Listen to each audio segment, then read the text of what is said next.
وبشر الصابرين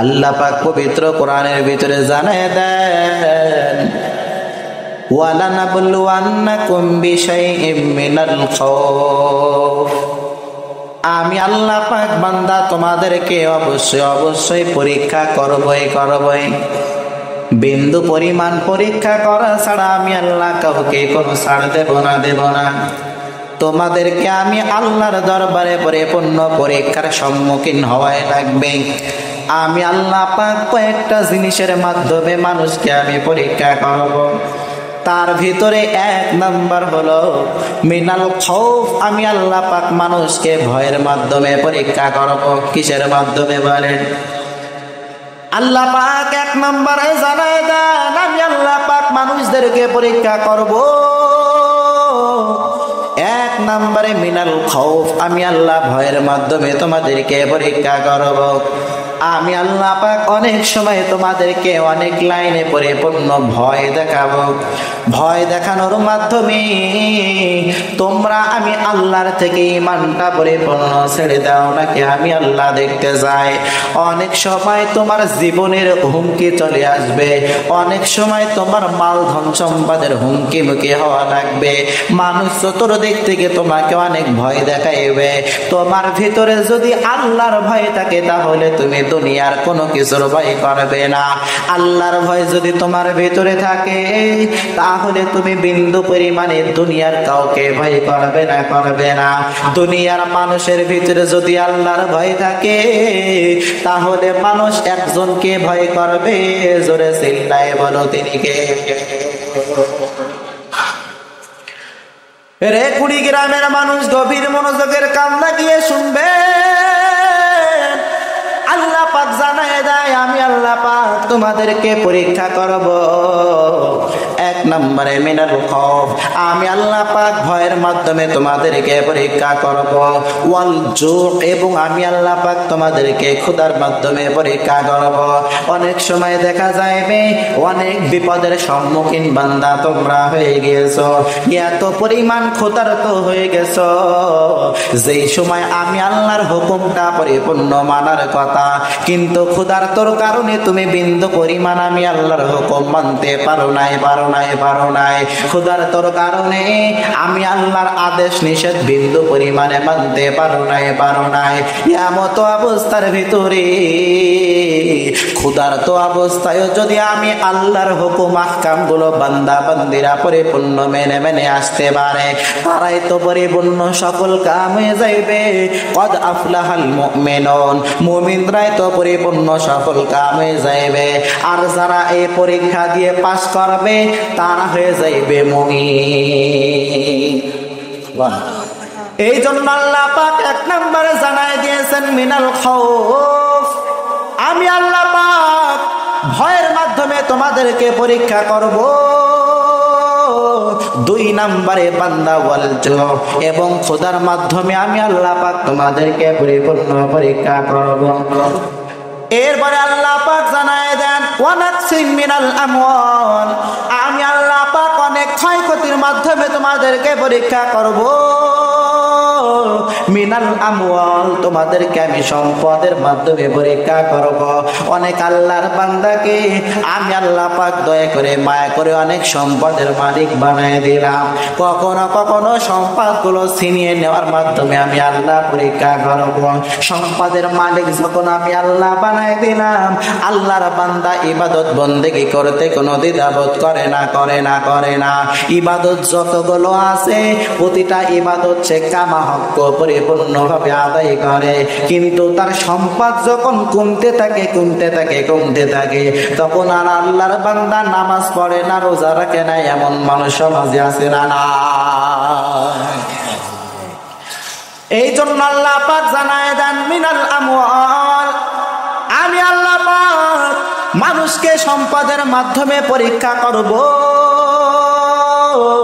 আমি আল্লাহ পাক দেখতে চাই মানুষ সম্পদ পাওয়ার পরে আমি আল্লাহর ইবাদত করে নাকি আমি আল্লাহর সাথে নাফরমানি করে। আবার সম্পদগুলো যখন আমি আল্লাহ ছিনাই নেব তখন মানুষ আমি আল্লাহর সাথে নাফরমানি করে নাকি আমি আল্লাহর পরিপূর্ণ কৃতজ্ঞতা অর্জন করে।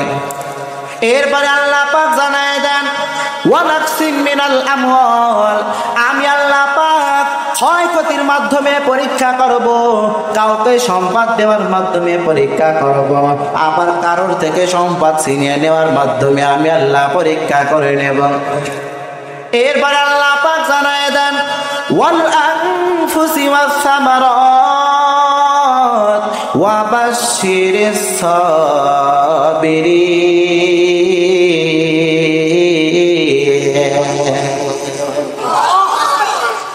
আল্লাহ পাক জানায় দেন আমি আল্লাহ পাক মানুষের জান নেওয়ার মাধ্যমে পরীক্ষা করব। আমি আল্লাহ পাক কাউকে 2টা 3টা 4টা সন্তান পরিপূর্ণ দিয়ে দিলাম, আবার কাউকে একটা সন্তানও আমি আল্লাহ দান করলাম না। 2টা সন্তান আল্লাহ পাক দান করেছেন, 2টা সন্তানের ভেতর থেকে একটা সন্তানকে আল্লাহ নিয়ে চলে গেলেন। মাও জীবিত বাবাও জীবিত, সন্তানকে বিদায় নেয় কি নেয়? সন্তানগুলো জমিন থেকে মা বাবার সামনে থেকে চলে যায় কি যায় না? এটাই তো আমার আল্লাহ পাকের পরীক্ষা। আমার আল্লাহ পাক জানায় দেয় আমি আল্লাহ পাক মানুষের জীবন নেওয়ার মাধ্যমে পরীক্ষা করব, মানুষের জীবন নেওয়ার মাধ্যমে পরীক্ষা করব। আমি আল্লাহ পাক মায়ের সামনে থেকে তার সন্তানকে পরিপূর্ণ নিয়ে চলে যাইব, তার ছেলেকে পরিপূর্ণ নিয়ে চলে যাইব, তার মেয়েকেও পরিপূর্ণ নিয়ে চলে যাইব। তার ছেলে মেয়ে আমি আল্লাহ নিয়ে চলে যাওয়ার কারণে আমার ওই বান্দা বান্দিগুলো আমি আল্লাহর সাথে নাফরমানি করে কিনা দেখতে চাই। আমি আল্লাহর সাথে ওই আমার গুনাহগুলো অন্যায় করে কিনা দেখতে চাই।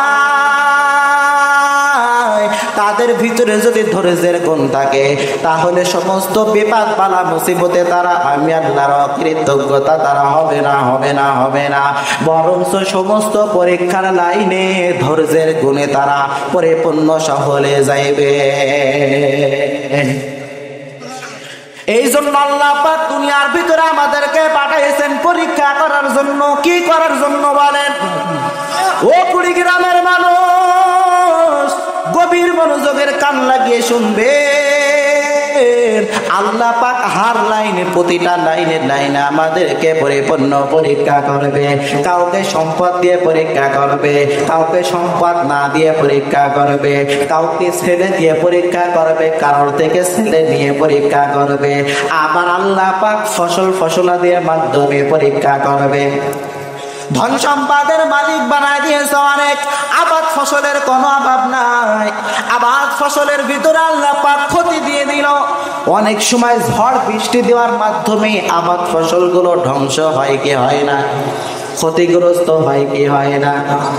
আল্লাহ পাক দেখতে চায় এই যে আমি আল্লাহ পাক ঝড় তুফান দিয়ে দিলাম, এর মাধ্যমে যে আবাদ ফসলের ভিতরে ক্ষতি পরিপূর্ণ হয়ে গেল, এই ক্ষতি হওয়ার পরে আমার গোলামগুলো আমি আল্লাহর সাথে নাফরমানি করে কিনা দেখতে চাই। আমি আল্লাহর আদেশ নিষেধ গুলো অমান্য করে কিনা পরিপূর্ণ দেখতে চাই। এই জন্য পরীক্ষা করবেন একজন, জোরে চিল্লায় বলো তিনি কে? আল্লাহর দরবারে আমাদের সকলকে বান্দা দাঁড়ানো লাগবে। পরীক্ষা আল্লাহ পাক করবে। আল্লাহ পাক দুনিয়ার ভিতরে এক একজনের এক এক রকম পরীক্ষা করেন। যার ঈমান যেমন তার পরীক্ষাটাও ঠিক তেমন। যার ঈমানের পাওয়ার বেশি তার পরীক্ষাটাও হবে অনেক কঠিন। দুনিয়ার ভিতরে যদি কোনো স্কুল কলেজ ভার্সিটির ভিতরে কোনো শিক্ষক যদি পরীক্ষা নেয় তাহলে যে ভালো ছাত্র ছাত্রী তার পরীক্ষাটা একটু কঠিন ভাবে নেয় কি নেয় না? যে একটু দুর্বল ছাত্র ছাত্রী তার পরীক্ষাটা একটু নরমাল করে নেয়। আরে আল্লাহর গোলামের দল গভীর মনোযোগের কান লাগায় শুনবে। কি বুঝাইতে চাইতেছি মূল আলোচনায় কিন্তু আমি এখনই ঢুকে যাইব। তাফসীর ইবনে কাসিরের ভিতরে আমি ঢুকে যাইব। এদিক ওদিক বিন্দু পরিমাণে খেয়াল করা যাবে না, গভীর মনোযোগের কান লাগায় শোনা লাগবে। তাহলে আল্লাহ পাক দুনিয়াতে আমাদেরকে পাঠাইছেন জান্নাত কুড়াই করার জন্য। কি কুড়াই করার জন্য? আরো জোরে বলেন। এরে আল্লাহর গোলামের দল, জান্নাত কুরাই করার জন্য আল্লাহ জমিনের ভিতরে পাঠাইলেন, মানুষকে পরিপূর্ণ স্বাধীনতা দিয়ে দিলেন।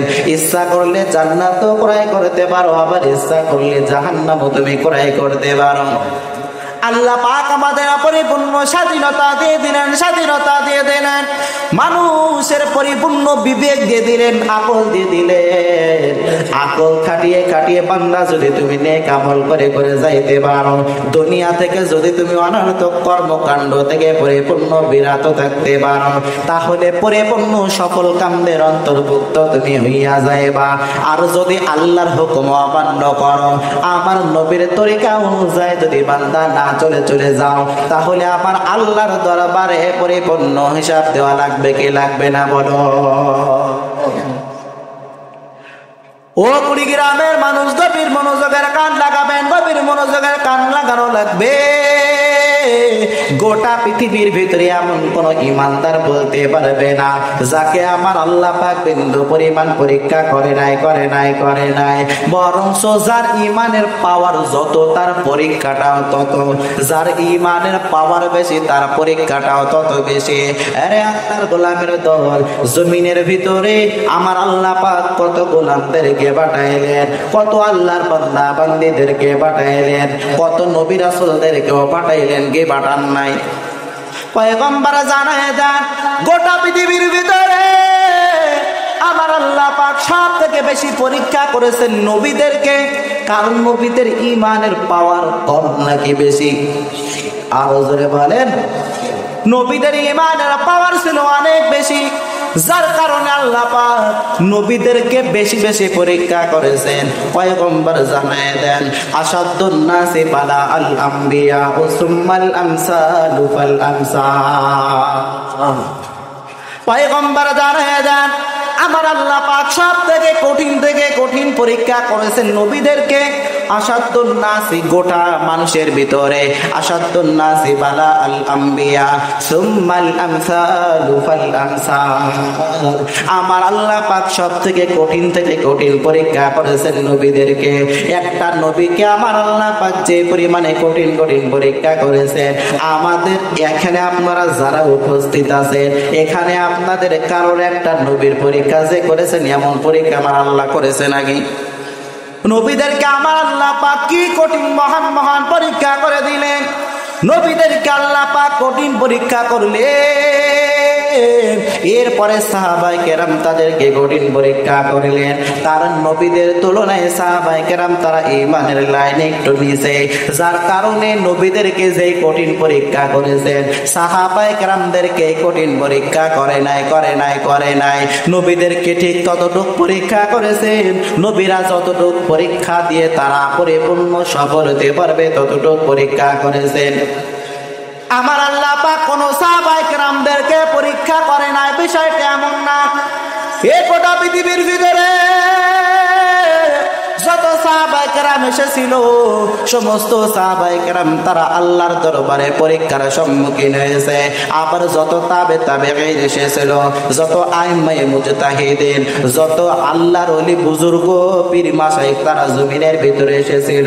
আমার আল্লাহ পাক যার ঈমানের পাওয়ার বেশি, তার পরীক্ষাটাও ঠিক তেমন করেছেন। আসাদুন নাসি বালা আল আম্বিয়া ও সুম্মাল আমসালু ফাল আমসাল। পয়গম্বর জানায় দেন, গোটা পৃথিবীর ভিতরে সকল মানুষকে আমার আল্লাহ পাক পরীক্ষা করে দিলেন। যারা নবীগণ তাদেরকেও পরীক্ষা করলেন, যারা সিদ্দিকগণ তাদেরকেও পরীক্ষা করলেন, যারা সোহাদা তাদেরকেও আমার আল্লাহ পাক পরীক্ষা করলেন। নবীদেরকে যে পরিমাণে পরীক্ষা করলেন, সেই পরিমাণে পরীক্ষা তো আমাদেরকে করে নাই। তারপরও আমরা অনেক সময় বান্দা আল্লাহ পাকের পরীক্ষার কাছে আমরা পরিপূর্ণ হেরে যাই। আমার আল্লাহ কখনো আমাদেরকে ভয়ের মাধ্যমে পরীক্ষা করে, কখনো আমাদেরকে ক্ষুধার মাধ্যমে পরীক্ষা করে, কখনো আমাদেরকে সম্পদ দেওয়ার মাধ্যমে নেওয়ার মাধ্যমে পরীক্ষা করে, কখনো আমাদের থেকে আমাদের সন্তানদেরকে নিয়ে যাওয়ার মাধ্যমে পরীক্ষা করে। আবার কখনো আমাদের ফসলাদির মাধ্যমে পরীক্ষা করে, ফসলাদির ভিতরে পরিপূর্ণ ক্ষতি দিয়ে দেয়। এই মাধ্যমগুলো আমার আল্লাহ পাক পরীক্ষা করে। হার লাইনে প্রতিটা মানুষকে পরীক্ষার সম্মুখীন বান্দা হওয়াই লাগে, কিন্তু অনেক সময় আমরা আল্লাহ পাকের পরীক্ষায় ফেল করি কি করি না? আরো জোরে বলেন। এই জন্য আল্লাহ তাআলার পরীক্ষায় বিন্দু পরিমাণ ফেল করা যাবে না। নবীদের ভিতরে এক পয়গম্বরের নাম আইয়ুব আলাইহিস সালাতু ওয়াস সালাম। তাকে আমার আল্লাহ পাক কি পরিমাণে পরীক্ষা করলেন, গভীর মনোযোগের কান লাগায় শোনা লাগবে। আইয়ুব নবীকে আমার আল্লাহ পাক এত কঠিন পরীক্ষা করলেন, আমাদেরকে এই কঠিন পরীক্ষা আল্লাহ করেন নাই। আইয়ুব নবীর জায়গা যদি আপনি আমি হইতাম, বিন্দু পরিমাণ ঈমান আমরা ঈমানদার হইতে পারতাম না। দ্রুত ঈমানটা পরিপূর্ণ আমাদেরকে ছেড়ে দেওয়া লাগলো। আইয়ুব নবীকে আমার আল্লাহ পাক সম্পদের দিক থেকে কোনো লাইনে কমতি করে নাই। আইয়ুব নবীকে আমার আল্লাহ পাক অনেক কোটি কোটি সম্পদের মালিক বানায়া দিলেন। সম্মানের দিক থেকে আইয়ুব নবী কমা বলে বিষয়টা এমন না, সম্মানের দিক থেকে আইয়ুব নবী অনেক উপরে। আবার মাল ধন সম্পদের দিক থেকে আইয়ুব নবী অনেক উপরে। আইয়ুব নবীর কোনো সম্পদেরও কম নাই, কোনো মাল ধন সম্পদেরও কম নাই, আবার কোনো ইজ্জতেরও বান্দা কম নাই, সম্পদের কোনো কম নাই, বিবির দিক থেকেও কম না। আইয়ুব নবী 4টা বিবাহ করেছিলেন, সন্তানের দিক থেকেও কম নয়। আইয়ুব নবীকে আমার আল্লাহ পাক 12টা সন্তান দান করেছিলেন। আমি যে আয়াত আপনাদের সামনে তেলাওয়াত করেছি, আয়াতের সাথে বান্দা ঘটনারও পরিপূর্ণ মিল আছে। এরে আল্লাহর গোলাম গভীর মনোযোগের কান লাগিয়ে শুনবেন। আগর বাগর আলোচনা করা আমার কোনো অভ্যাস না, পরিপূর্ণ কোরআন হাদিস দিয়ে বান্দা বোঝানোর চেষ্টা করতেছে। আইয়ুব নবীকে আমার আল্লাহ পাক সম্পদের দিক থেকে কমা করেন নাই, মালধন সম্পদের মালিক অনেক বানায় দিলে। গোটা পৃথিবীর মানুষ আইয়ুব নবীর যত উত্তর শুনেছিল, আইয়ুব নবীর উম্মত গুলো আইয়ুব নবীকে অনেক সম্মান করত। আইয়ুব নবীকে আমার আল্লাহ পাক অনেক হাজার হাজার দুম্বার মালিক বানায় দিলে, শত শত উটের মালিক বানায় দিলেন, হাজার হাজার বকরি ছাগলের মালিক আইয়ুব নবীকে বানায় দিলেন, হাজার হাজার কোটি কোটি সম্পদের মালিক বানায় দিলেন। আইয়ুব নবীকে আমার আল্লাহ পাক কোন দিক থেকে কমতি করে নাই। এবার আইয়ুব নবী যে সম্পদ গুলো পাওয়ার পর, ক্ষমতা পাওয়ার পর, সম্মান পাওয়ার পর আইয়ুব নবী আমার আল্লাহর সাথে নাফরমানি করেছে বিষয়টা এমন না। আইয়ুব নবী সম্পদ পাওয়ার পরে আরো বেশি ইবাদত করেছে বিষয়টা এমন না। আইয়ুব নবী যখন ধনী ছিল তখনও ঠিক যেমন ইবাদত করেছে, আবার যখন গরিব ছিল অসহায় ছিল তখনই ঠিক পরিপূর্ণ ইবাদত বন্দেগী করেছে। আমার আল্লাহ পাক আইয়ুব নবীর জামানার ভিতরে আইয়ুব নবীকে অনেক ধন সম্পদের মালিক বানিয়ে দিলেন। এরপরে গোটা পৃথিবীর ভিতরে আইয়ুব নবীর জামানার ভিতরে যত বেঈমান বেদিনরা ছিল তারা এবারে সকলে এবার কানাকানি বলতে লাগলো, আইয়ুব পয়গম্বর, তোমাকে আমার আল্লাহ পাক, আমাদের আল্লাহ পাক অনেক ধন সম্পদ দিয়েছে, অনেক সম্পদের মালিক আইয়ুব তোমাকে বানিয়ে দিয়েছে, অনেক ক্ষমতার মালিক তোমাকে বানিয়ে দিয়েছে, অনেক সম্মানের মালিক তোমাকে বানিয়ে দিয়েছে আমার আল্লাহ, যার কারণে তুমি আল্লাহর ইবাদত থেকে বিন্দু পরিমাণ কোনো নড়াচড়া করো না, আল্লাহর হুকুম আহকাম গুলো পরিপূর্ণ মেনে তুমি চলো। বেঈমান গুলো বলতে লাগলো, ও আইয়ুব নবী, আল্লাহ পাক যদি তোমাকে সম্পদ না দান করতে তাহলে তুমি বিন্দু পরিমাণে আল্লাহর ইবাদত করতে না। আমরা যেমন অসহায় গরিব, আমরা যেমন দিন মজুরি টাকা পয়সা ইনকাম করার জন্য, আমরা যেমন দিরহাম ইনকাম করার জন্য আল্লাহর হুকুম মানতে পারি না, আল্লাহর আদেশ নিষেধ গুলো বিন্দু পরিমাণে মানতে পারি না, আমরা যেমন আল্লাহর হুকুম নবীর তরিকা কিছুই মানতে পারি না, আল্লাহর হুকুম বাদ দিয়ে আমরা যেমন সারাদিন কাজ কর্মের ভিতরে লিপ্ত থাকে, কারণ আমরা বড় অসহায়, আমাদের টাকা পয়সার প্রয়োজন, ধন সম্পদের প্রয়োজন, আমরা আল্লাহর হুকুম আহকাম গুলো মানতে পারি না। ঠিক আইয়ুব নবী তুমি যদি এমন পরিস্থিতির সম্মুখীন হয়ে যায় যে ও আল্লাহ যদি তোমাকে ক্ষমতার চেয়ার না দান করতো, যদি তোমাকে সম্পদের মালিক না বানায় দিত, যদি তোমাকে অনেক সম্পদের মালিক পরিপূর্ণ না বানায় দিত, তাহলে আইয়ুব তুমি আল্লাহর হুকুম বিন্দু পরিমাণে মানতে না, বরঞ্চ তুমিও আমাদের সাথে কাজ করার জন্য পাগল পাড়া হয়ে যাইতে। বেঈমান গুলো এমন ভাবে নবীজিকে ফুসলাইতে লাগলো, ও আইয়ুব নবী, আল্লাহ পাক তোমাকে অনেক সম্পদের মালিক বানায় দিছে, যার কারণে আল্লাহর ইবাদত বন্দেগী গুলো তুমি করো। আল্লাহ যদি সম্পদ গুলো তোমার থেকে ছিনিয়ে নেয়, তাহলে বিন্দু পরিমাণ তুমি ইবাদত বন্দেগী করবে না। ও কুড়িগ্রামের মানুষ, একটু জবানটা খুলে উচ্চ সুরে বলবেন, আইয়ুব নবীকে আল্লাহ পাক সম্পদ দিয়েছেন, এই জন্য ইবাদত বন্দেগী করে নাকি? হ্যাঁ, আইয়ুব নবীকে আল্লাহ পাক সম্পদ দিয়েছে এই জন্য ইবাদত বন্দেগী করে, বিষয়টা এমন না। আইয়ুব নবীকে যদি আল্লাহ বিন্দু পরিমাণে সম্পদ না দান করতো, তারপরেও ওই আইয়ুব নবী আমার আল্লাহকে ভুলে থাকতে পারতো না। শয়তান এমত অবস্থার ভিতরে আমার আল্লাহকে ডাক দিয়ে বলে, ও দয়ার মালিক, আইয়ুব নবী আপনার ইবাদত বন্দেগী করে এই জন্য, আইয়ুব নবী তার জবান দিয়ে সর্বদাই জিকির করে এই জন্য আপনি তার সম্পদের মালিক বানায় দিয়েছেন। তার কোনো দুম্বার কমতি নাই, কোনো ভেড়া বকরি উটের কোনো কমতি নাই, কোনো দিক থেকে তার সম্পদের ভিতরে আপনি কমতি দেন নাই। যার কারণে আইয়ুব পয়গম্বর আপনার ইবাদত করে, আপনার হুকুম আহকাম গুলো পরিপূর্ণ মেনে চলে। আপনি একটু আইয়ুব নবীর সম্পদ গুলো ছিনিয়ে নিয়ে দেখেন, আইয়ুব নবী আপনাকে আর কখনো ডাকবে না, আইয়ুব নবী আপনাকে পরিপূর্ণ ভুলে যাবে। বিষয়টা এমন নাকি? আরো জোরে বলেন। আইয়ুব নবীর সম্পদ সব যদিও আমার আল্লাহ পাক ছিনিয়ে নেয়, তারপরও আল্লাহ পাকের এই প্রিয় হাবিব পয়গম্বর আইয়ুব পয়গম্বর আমার আল্লাহকে বিন্দু পরিমাণে বলবে না। এরপরে শয়তানকে আমার আল্লাহ পাক পরিপূর্ণ পাওয়ার দিয়ে দিল। শয়তান, তুই যে লাইনে চাও সেই লাইনে আমার আইয়ুবকে পরীক্ষা করে দেখো। আইয়ুব নবী বিন্দু পরিমাণ তুই পরীক্ষা নিয়ে ঠকাই দিতে পারবে না। শয়তান বলল, আল্লাহ তাহলে আমার পরিপূর্ণ পাওয়ার তুমি দিয়ে দাও।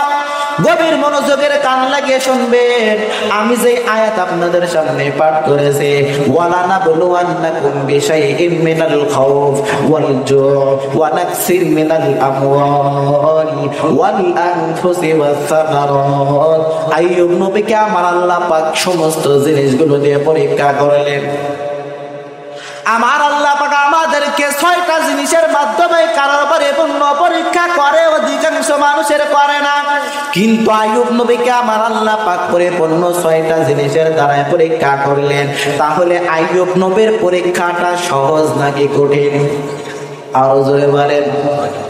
আমাদের যদি 6টা গুণের ভিতর থেকে যদি 2টা পরীক্ষা করে আমরা ফেল হয়ে যাই, আইয়ুব নবীকে আমার আল্লাহ পাক হার লাইনে পরীক্ষা করলেন। শয়তানকে আল্লাহ পাক পরিপূর্ণ পাওয়ার দিয়ে দিলেন। শয়তান, আমি তোরে পরিপূর্ণ পাওয়ার দিয়ে দিলাম, আমার আইয়ুব নবীকে কিভাবে পরীক্ষা করা লাগবে পরীক্ষা করে তুমি দেখো। আইয়ুব নবীকে বিন্দু পরিমাণে পরীক্ষায় তুমি ঠকাইতে পারবা। আইয়ুব নবীকে আমি আল্লাহর পরে যে পরিমাণে মহব্বত ভালোবাসা, আইয়ুব নবী আমাকে 24 ঘন্টায় সর্বদাই আমি আল্লাহর নামে জিকির করে, আমি আল্লাহকে স্মরণ করে। আইয়ুব নবীকে বিন্দু পরিমাণ আমি আল্লাহর তুমি অস্মরণ করাইতে পারবা না। এরপরে শয়তানকে আল্লাহ পরিপূর্ণ পাওয়ার দিয়েছে কি দেন নাই বলেন? আরো জোরে বলেন। শয়তানকে আল্লাহ পাক পাওয়ার দিয়ে দিলেন। শয়তানকে পাওয়ার দেওয়ার পর শয়তান এবার আইয়ুব নবীর যে বিবিগুলো ছিল, বিবিগুলো পরিপূর্ণ ষড়যন্ত্রের মাধ্যমে মেরে ফেলে দিলেন। আইয়ুব নবী কিন্তু জানে না। আইয়ুব নবীর কাছে গিয়ে জানাই দিল, আইয়ুব পয়গম্বর, ওই আল্লাহ পাক তোমার 4টা বিবি একসাথে নিয়ে চলে গেছে। আইয়ুব নবী বিন্দু পরিমাণ কোনো মন খারাপ করে নাই। আইয়ুব নবী সোজা জানাই দিল, ইন্না লিল্লাহি ওয়া ইন্না ইলাইহি রাজিউন।